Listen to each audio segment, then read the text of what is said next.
It's time for another round of PatGPT. Our topic today is 6 things to avoid when doing social media marketing. Let's go. Start generating. Now, why? Why are we talking about this? Well, my guest on Thursday is Pranav Yadav, CEO of Neuro Insight USA. We're talking about marketing and the brain part of marketing.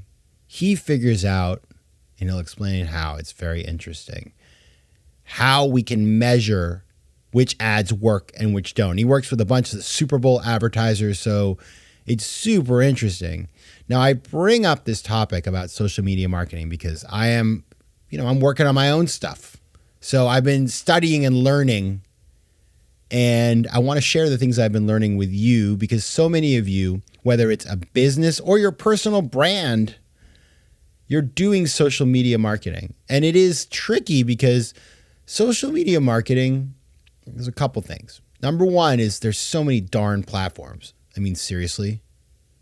It's like Instagram, LinkedIn, Facebook, Twitter, TikTok.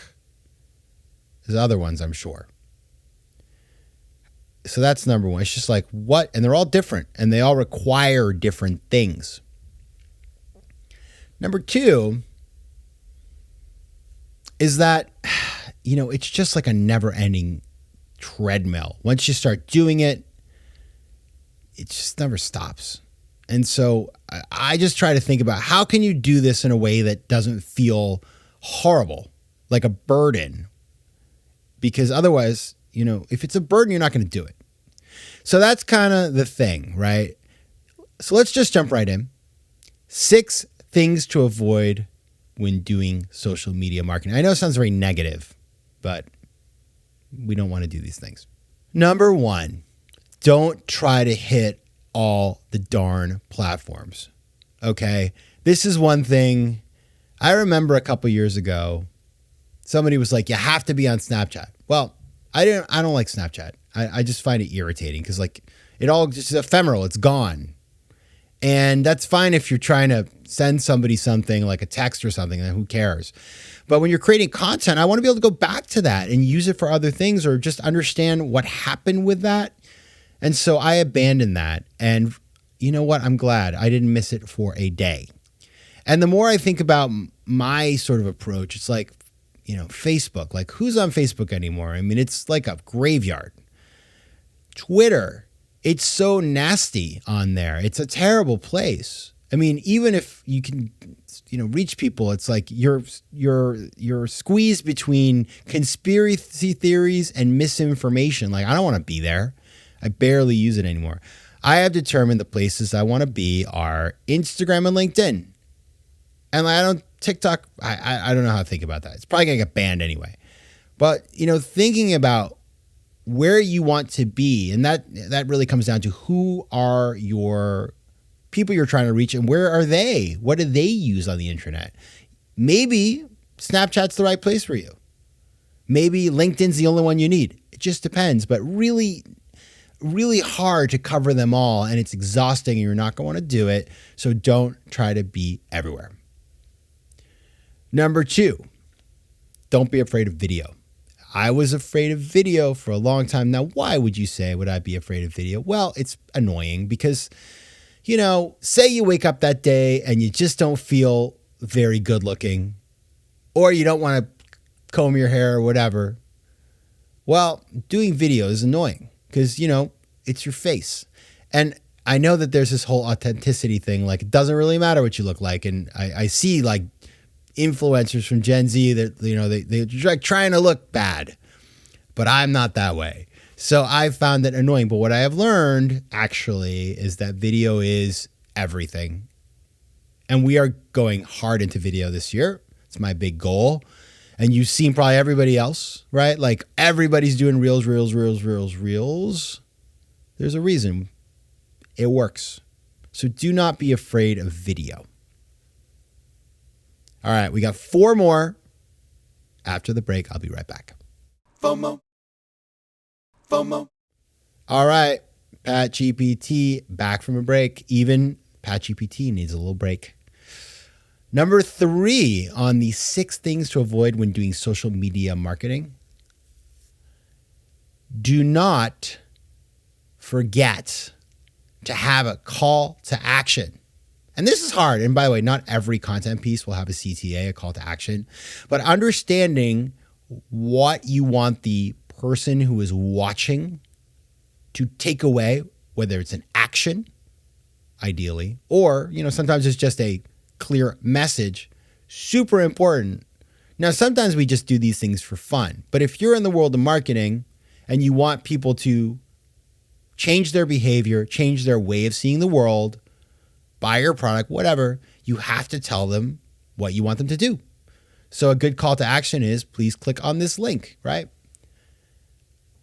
Really important. And I think, it's like it took me years to figure that one out. Still working on it. We're getting closer. Number 4, do not post once and then never post again, or post like once a week. You have to create a media habit for people. Have you noticed that FOMO Sapiens has a Tuesday show and a Thursday show, PatGPT and the interview? We're trying to create a media habit. I hope it's a nice habit. I hope it is a habit. But it's sort of like, it's a lot of work, but posting every day, that's where you really build massive following. The algorithms sort of pick you up. And so you have to do it every day. And what's helpful is to plan it out in advance. Like on Sunday, record your 5 videos. You don't have to 7 days a week. Like, give yourself a break, for goodness sake. But then you can post them every morning.